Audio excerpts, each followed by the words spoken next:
Ambala ma'am, what will be your view on this? दोनों अलग अलग चीजें हैं, एक है बिजनेस और एक है investment. One creates money for the wealth creation, और तो सीधी सी बात में तो ये आ गया।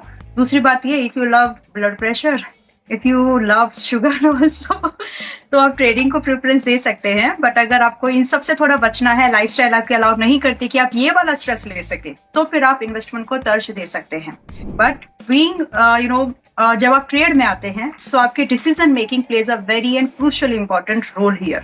तो अगर आप ट्रेड कर रहे हो, खराब सौदे को काटना और अच्छे सौदे को भी काटना प्रॉफिट पर, ये आदत बनानी पड़ेगी। और ये आदत का जब यहाँ पे वर्ड यूज किया है, habit takes time to build. आदतें एक बार बन गई तो फिर नहीं जाती आसानी से। इसीलिए ट्रेडिंग बिजनेस है, और जो इन्वेस्टमेंट आपने बोला है म्यूचुअल फंड और ईटीएफ्स, अभी ईटीएफ सिल्वर वाले लेकर के लोग ट्रेड करने लगे थे। सर बहुत बोला था कि ट्रेड के लायक ईटीएफ नहीं होते, ETF are investment instruments.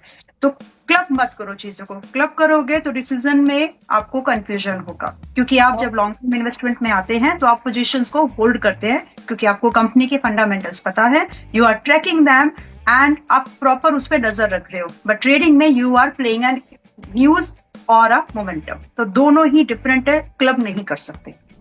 Ambala ma'am, ये तो हो गई बात इसकी, पर म्यूचुअल फंड्स और एफडी के बीच अगर जो इन्होंने राय मांगी है तो उस पे आप एफडी नहीं, मतलब ना एफडी नहीं, मतलब एज के ऊपर डिपेंड करता है कि मतलब अगर एज भी ठीक ठाक ही है, मतलब 60 के भी हो तो भी बॉन्ड्स में लगा लो, एफडी क्या ही देता है। तो मतलब that doesn't even beat the inflation, right? What do you say, FD or mutual fund? Mutual funds. FD is just killing your money. Let me be very honest. Inflation beater अगर कुछ नहीं है, आप एक बेसिक मैम चीज थोड़ी सी अगर समझे, टाइम वैल्यू ऑफ मनी क्या कहती है कि इन्फ्लेशन तो ग्रो कर रहा है। मेरा आज का यहाँ इस टेबल पे रखा हुआ ₹1,00,000 आज से 6 महीने बाद वो वैल्यू नहीं रखने वाला है, क्योंकि इन्फ्लेशन ग्रो कर रहा है, उसकी परचेजिंग पावर कम हो रही है। एफडी इन्फ्लेशन बीटर ही प्रॉपर तरीके से नहीं बन पाता है। अब इस पे दर्शक ये भी बोल देंगे कैसा बेवकूफ आदमी है, 2% इन्फ्लेशन चल रहा है। नहीं, ऐसा नहीं है। कोर इन्फ्लेशन WPI डेटा जो आप देखते हैं, रियल टर्म इन्फ्लेशन जो होता है उसमें बहुत डिफरेंस होता है। You need to understand, asset class grow कर रहा है, कंट्री ग्रो कर रही है, एफडी में पैसा रखने से अच्छा है हम जैसे लोगों को दे दीजिए, हम देते रहेंगे आराम से। आपको अगर खत्म ही करना है पैसा तो भाई और भी बेटर तरीके। और जहां तक बात है इन्वेस्टमेंट की, हाँ डेफिनेटली अगर आपको बहुत सेफ हेवेंस भी चाहिए, कॉर्पोरेट बॉन्ड्स में इन्वेस्ट कर दीजिए, डेट फंड, गवर्नमेंट के डेट फंड्स होते हैं उनमें इन्वेस्ट कर दीजिए, पैसा रिलेटिवली सिक्योर रहता है और एफडी से बेटर रिटर्न देता है। और अगर आपके अंदर एक कंसेंसस है, अगर आप बिजनेसेस समझते हैं, अगर आप इवैल्यूएट करने की थोड़ी सी क्षमता रखते हैं, और हमारे जैसे एडवाइजर्स जो हैं जो आपको बातें बताते हैं, उसके बाद आप सेल्फ स्टडी कर सकते हैं। Nothing in real terms can beat equity investment. Equity investment 2 साल से प्रॉब्लम में आया है। Starting from 2026 April, you will witness how the carnage comes in real estate, in bullion market and equity जब अपना रिटर्न देना चालू होगा। मैंने मैम पिछली बार भी आपके साथ शो किया था तो क्लियर केस बोला था, जून जुलाई आते आते आप अगर सेलिंग कर देंगे ना, ईयर एंड पे आप बोलेंगे बहुत बड़ी गलती कर दी। The markets are about to jet fly. Yes. अब राची जी, बहुत मजेदार आपके लिए कमेंट आया है उन्हीं का जिन्होंने अभी आपसे एफडी और म्यूचुअल फंड की सलाह मांगी थी। कह रहे हैं सर, मैंने आपकी तरफ बियर्ड रखी हुई है और आपके ऊपर बहुत जमती है बियर्ड, और आपके सजेशन सुपर्ब हैं, और कहा है कि हीरो का रोल तो आपका पक्का है बॉलीवुड का। ये पता नहीं क्यों मैम, मैं आपको बता रहा हूँ, सिर्फ दर्शकों की तरफ से ही कमेंट्स आते हैं, घर वालों को ये सब चीजें कभी दिखती नहीं है। मतलब मैं ये पढ़ा भी देता हूँ ना तो भी ऐसा आता है क्या फालतू की बात। वैसे मैं आपको बता दूं, शाहरुख खान घर जाए या रचित जी घर जाए या कोई और घर जाए, घर जाके वो हस्बैंड ही है, फादर ही है, उससे बड़े उससे ज्यादा कोई। आपने जब शाहरुख खान का नाम लिया ना तो मुझे लगा अच्छा ओके यहाँ कुछ डाइवर्जेंस आया। कंपेयरिंग योरसेल्फ क्या बॉलीवुड और मैं और शाहरुख। अच्छा, वैसे मैं अंबाला मैम को ये बता दो, आप कह रहे थे अंबाला मैम टीचर की तरह हैं, तो मैं भी प्रोफेसर हूँ, तो मुझे ये जो डांट है, और ऊपर से हम दोनों मदर्स हैं, तो we have this regular thing of मेरे को कई बार ऐसा लगता है कि I am like a police officer, always on the radar, correcting people, catching people, that is बहुत लॉजिकल है, बहुत लॉजिकल है। और क्योंकि हम ये बात कर रहे हैं, मैं आपको बताऊं, I am married for past 16 years, I have a daughter of 14 and son of 12, and my wife is a professor, she is also you know हाँ डॉक्टर ये लगाती हैं काफी वो। और अच्छे बड़े वो लोगों के भी, बीच में बैठे हैं आप। हाँ वो भी मैं आपको बताऊं बिल्कुल वैसे ही, मतलब जब भी मेरी भी कोई गलती होती है, बच्चों की कोई गलती होती है, तो ऐसा ही हाल होता है व्हेन शी इज लीविंग, मतलब मान लीजिए वो किसी अपने ऑफिशियल ट्रिप पे कहीं बाहर हैं, then kids and I have gala time, मतलब 2-2 दिन तक नहीं नहाना है, मूवीज देखनी है, बाहर के ऑर्डर होने हैं, तो we do that and we enjoy it. तो पुलिसिंग जो है ना, जो अभी मैम जिस तरीके से डांट रही थी, अमूमन उठते बैठते मैं और मेरे दोनों बच्चों को ये सब इतना ज्यादा सुनने को मिलता है ना, इसलिए हम थोड़ा शांति से कोने होके बैठ जाते हैं, और यहाँ पे जो बोलने का मौका मिलता है अपनी पूरी भड़ास निकाल लेते हैं। चलिए सुनने में ही भलाई। अब इसी के साथ सुरेंद्र जी ने अंबाला मैम के लिए कमेंट भेजा है और उसके साथ 3-4 सोने की ट्रॉफीज भी लगाई हुई हैं। कहा है अंबाला मैम आप आई नहीं जबलपुर में, एयरपोर्ट में मैं खड़ा हुआ था दिन भर आपके लिए बुके लेकर। वेल मैंने कब बोला मैं जबलपुर आ रही हूँ? मेरे ख्याल से लास्ट टाइम इन्होंने इनवाइट किया था आपको शो पर कि मैम अच्छा, जबलपुर ओके ओके आइएगा। Okay okay. तो मैंने बोला था ना जब आऊंगी तब बताऊंगी, अभी तो आए नहीं हम। हाँ Surendra ji is having a good time today. Thank you so much In by any the way, case, thanks a lot. आप लोगों का प्यार जो मिल रहा है, आई विश कि जो expectation, because the you know this side which we are sitting, it's a very responsible job, because लोग जो अपनी सवाल हमसे पूछते हैं वो कहीं ना कहीं, मैं पैसे को सिर्फ एक तर्ज पर देखती हूँ, money is about our family. हम अपनी फैमिली के लिए अपने पैसे को कमाने की, बढ़ाने की, बचाने की कोशिश करते हैं। तो वो जो यू नो चीज है वो हमेशा मेरी आंखों के सामने रहती है। और एक एक बंदा जब कोई भी चीज का सवाल पूछता है तो वो फीलिंग हमेशा रहती है कि ये पैसा उनकी जरूरत है, उनके परिवारों में बहुत सारी रिस्पॉन्सिबिलिटीज की जरूरत है उसके पीछे। तो वो जो sense of you know responsibility, it's gonna be always there, I promise. और बस फिर जब हम लोग उस चीज पर कुछ आपको सजेस्ट कर रहे हैं ना, तो I request with folded hand, entry लेते हो तो stop loss is something only that you can control. Target आप कंट्रोल ना तो कर सकते और ना ही ला सकते। कैपिटल लगाने के बाद स्टॉप लॉस ही ऐसी चीज है जो आपके हाथ में है, बाकी तो सब भगवान के हाथ में है। मार्केट में बहुत सारे भगवान है, very big fishes are there. बिल्कुल बिल्कुल अंबाला मैम, हम लोग कहते हैं डीआरएस इनसाइट्स के सब्सक्राइबर्स व्यूअर्स से ज्यादा हम कहते हैं डीआरएस इनसाइट्स की फैमिली। और कोशिश यही रहती है, जल्दी में नहीं है, हम लोग बड़े बड़े क्लेम्स नहीं करते। वी गेट क्रेडिबल पीपल जो अच्छी और सही सलाह दें। जी रचित जी आप कुछ कह रहे हैं? एक्चुअली सुरेंद्र जी को एक चीज बता दूं कि अभी अंबाला मैम आपको जितनी स्वीट दिख रही हैं, एक बार मैं इनसे हूँ। पूछिए।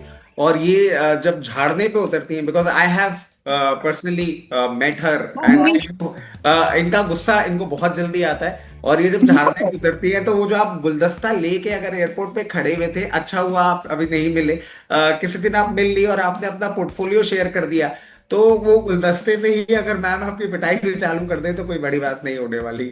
अच्छा अंबाला मैम ये बताइए आप हमारे साथ जुड़े कहाँ से? मेरा रचित जी तो मुझे पता है जयपुर से हैं। मैं अभी नागपुर से हूँ आपके साथ में, अरे वाह। But yes, but I am from Delhi. लेकिन मैं नागपुर, अभी मैं आधी नागपुर की हूँ और आधी दिल्ली की हूँ। अच्छा चलिए, अगली बार आप दिल्ली आइएगा तो मिलने का मौका आप दोनों से जरूर will try to meet you. बस अब जाते जाते, क्योंकि पुणे वाला फिनकॉप पर एक सवाल आया है और आरबीआई ने ब्रोकिंग कंपनीज के लिए जो लोडिंग नियम है वो काफी सख्त कर दिए। So what is your take on all these companies, brokering companies? Brokering company से तो थोड़ा सा आप यू नो एक बड़ा असर होगा। देखिए जब पिछली बार यू नो चेंजेस किए गए, मरेगी नहीं कंपनी, ये बात ध्यान में रखिएगा कि ये कंपनी जब मार्केट में दूसरी जगह पर, मैं क्यों नहीं मरेगी वो भी बता रही हूँ, धीरे धीरे क्रेज जो है वो बढ़ रहा है। और जिस तरह से जॉब्स कट होंगी तो ट्रेडिंग जो है लोगों को एक ट्रेडिंग बिजनेस के तौर पर उभरता हुआ लगता है। तो इस तरह से कंपनी मरने वाली तो नहीं है, बट द करंट सिचुएशन, जिस तरह से कंपनीज ने पिछले 2 क्वार्टर में अपने आप को एमटीएफ लेकर के, एमटीएफ प्रोविजनिंग देकर के, कि बहुत सारी यू नो पोजीशंस आप लोग एमटीएफ पर ले सकते हैं, जब ये बढ़ा था पोजीशन साइजिंग वगैरह, जब थोड़ा सा चेंज हुआ था तो वहां पर इन्होंने कहीं जाकर के अपने नंबर्स को बचाने की कोशिश की। But the current collateral is kind of a serious scrutiny, serious you know गर्दन को दबाने वाली सिचुएशन आप इसको कह सकते हैं। बट सरवाइव कर जाएंगी क्योंकि नए यूजर्स आएंगे, उनकी नीड रहेगी। तो फिलहाल के लिए वैल्यू बाइंग जहां मिले वहां पर पैसा लगाना और थोड़े समय के लिए रुक जाइए, हड़बड़ी बिल्कुल नहीं है। स्टॉक्स गिरेंगे अभी, और आपको उन गिरने वाले स्टॉक्स में तुरंत एंट्री नहीं बनानी है, ग्रेजुअली। पिनावाला फिनकॉर्प पर वापस आ रही हूँ कि अभी 460 पर है, don't buy, if are holding please book, क्योंकि अभी यहाँ पर मुझे तो लगता है कि प्रेशर में ये स्टॉक 400 भी आ जाएगा और टाइम भी ज्यादा नहीं लगेगा। So if you are already in, if someone is already in for that matter, book it. 410 के आसपास will review it. I wish कि तब तक अगर एक रिजल्ट, अभी तो खैर 1 अप्रैल से ये इम्प्लीमेंट होगा, बट फिर भी फ्यूचर में जो होने वाला होता है, the beautiful thing about the prices, the market is they try to discount it at present, ताकि you know that is going to be there always, चाहे वो किसी भी सेक्टर, किसी भी न्यूज की बात करिएगा। तो फिलहाल के लिए Poonawalla Fincorp, in my opinion you should wait for a discount, तभी इसमें कोई फ्रेश एंट्री बनाने की कोशिश करें। Thank you Rachit sir, Ambala ma'am, आज आप लोग दोनों शो पर आए और आपने डीआरएस इनसाइट्स के व्यूअर्स को इतनी अच्छी राय और इनसाइट्स दिए। इनफैक्ट काफी डिस्कशंस भी हुए। Thank you so much. जाने से पहले अंबाला मैम, पहले आप डिस्क्लेमर, फिर Rachit sir. Thank you Neha ji for having me here. जितने भी स्टॉक्स हम लोगों ने यहाँ पर डिस्कस किए हैं, कॉमन स्टॉक्स रहते हैं, कोई नया तिरंगा सा स्टॉक अचानक से नहीं आ जाता। तो फिलहाल ऐसे सारे स्टॉक्स है जहाँ पर रेगुलरली कोई ना कोई व्यू एंड रिकमेंडेशन कहीं ना कहीं किसी प्लेटफॉर्म पर ओपन रह सकती है, इंक्लूडिंग आवर मेंबर्स जिन्होंने हमारी सब्सक्रिप्शन को भी ले रखा है। It's clear disclosure, but to be honest, to be specific, in my portfolio there is no stock which I am holding and I recommend it here. बाकी trading and investment subject to market risk होता है। ये जितना कहने में आसान है, उसकी गहराई को उतना ही डीप में जाकर के समझो। It is really subject to market risk. जाते जाते मैं 4 लाइन है जो मैंने यहाँ पर अभी सोची और समझी और मुझे लगता है कि बोलना जरूर है। ये अगर परमिशन है तो I will like. Thank you. ये शेयर बाजार है जनाब, यहाँ सब्र ही असली पूंजी है। ये शेयर बाजार है जनाब, यहाँ सब्र ही असली पूंजी है। जल्दी अमीर बनने की चाह अक्सर बनती सबसे बड़ी कमजोरी है। जो गिरावट में भी धैर्य से रखे अपनी पोजीशंस को, जो गिरावट में भी धैर्य से रखे अपनी पोजीशंस को, वही असली खिलाड़ी है। भीड़ के पीछे जो भागा जाए, भीड़ के पीछे जो भागा जाए, उसकी किस्मत हमेशा ही हारी है। तो सोच समझ के, मतलब very nice, very nice, very well put. देखिए, इसके पहले मैं एक जो हमारा डिस्कशन चल रहा था, जो आपने अभी बात करी थी ब्रोकिंग इंडस्ट्री, मैम जिस तरीके से ब्रोकिंग इंडस्ट्री बन रही है, इस पे थोड़ा सा मैं आपको फ्रेमवर्क और दे देता हूँ। You really need to understand, जो फुल सर्विस ब्रोकर्स हैं, they are here to stay. जो लो कॉस्ट ब्रोकर्स हैं, उनमें आपको अब मैसिव प्रॉब्लम आती हुई दिखेगी। इसके पीछे का एक और आपको कारण बता देता हूं। If you study the mutual fund industry, आपने देखा होगा अब गवर्नमेंट डायरेक्ट इन्वेस्टमेंट प्लान्स भी लेकर आ गई हैं। आप बिना म्यूचुअल फंड डिस्ट्रीब्यूटर एडवाइजर्स के थ्रू डायरेक्टली भी कर सकते हैं। I am expecting equity markets going on the same platform. If you are willing to trade, you will directly get through the exchanges. यहाँ पे लो कॉस्ट ब्रोकर्स बिल्कुल vanish हो जाएंगे because they don't have any alpha to offer. जो research और जो जिस तरीके से पोर्टफोलियो मैनेजमेंट और AIF वाली जो सर्विसेज हैं, वो ब्रोकर्स जरूर आपको आने वाले समय परफॉर्म करते हुए दिखेंगे। I have nothing against any broking industry, but हाँ, जो दिख रहा है वो बताना जरूरी है। चलिए, थैंक यू सो मच अचित जी। बस जाते जाते डिस्क्लेमर। देखिए, जितने भी स्टॉक्स हमने आपके चैनल पर डिस्कस किए, सो मेरी personal position, immediate family position और क्लाइंट पोजीशन हो सकती है। जितने भी स्टॉक्स हमने आपके चैनल पर डिस्कस किए, वो कंपनीज, उनके प्रमोटर्स और उनकी ग्रुप कंपनीज हमारे क्लाइंट हो सकते हैं। Investment in equity market are subject to market risk. Please consult your financial advisor before making any investment और taking any trade in any script that we have discussed on your channel. Thank you. Thank you to both our experts for being on the show today and guiding DRS Insights viewers. और एक और saying है ना Warren Buffett की, ये रिश्ता वही लंबा चलता है जब उम्मीदें कम हो। मेरे ख्याल से अंबाला मैम के पूरे उसका सार यही था वहां पे। नहीं, उम्मीद रखिए बट डिसिप्लिन तरीके से रहिए। हाँ, आपको समझना होगा, मतलब एक टाइम ऐसा आ जाएगा कि अंबाला मैम से सब इतने डरने लग जाएंगे ना कि ये झाड़ पड़ जाएगी अगर बता दिया कि इतना लंबा हमने खींच, बिकॉज शी इज वन। मतलब मैंने पहले भी इस प्लेटफॉर्म पे नहीं, एक और प्लेटफॉर्म पे, जब मार्केट्स बहुत ज्यादा वॉलेटाइल थे, and she was so ruthless, अपनी ही कॉल पे she said stop loss hit हो गया, बाहर निकल जाओ। यूजुअली हम कॉल देते हैं, हम बोलते नीचे आ गया, कोई बात नहीं, थोड़ा सा होल्ड करो, she said no. And that day I could see that how ruthless can a person be. तो ये बहुत रूथलेस है भैया। सीख रही हूँ। हाँ, नहीं, बहुत अच्छा है। मेरे ख्याल से hard task masters make you learn the best. Right.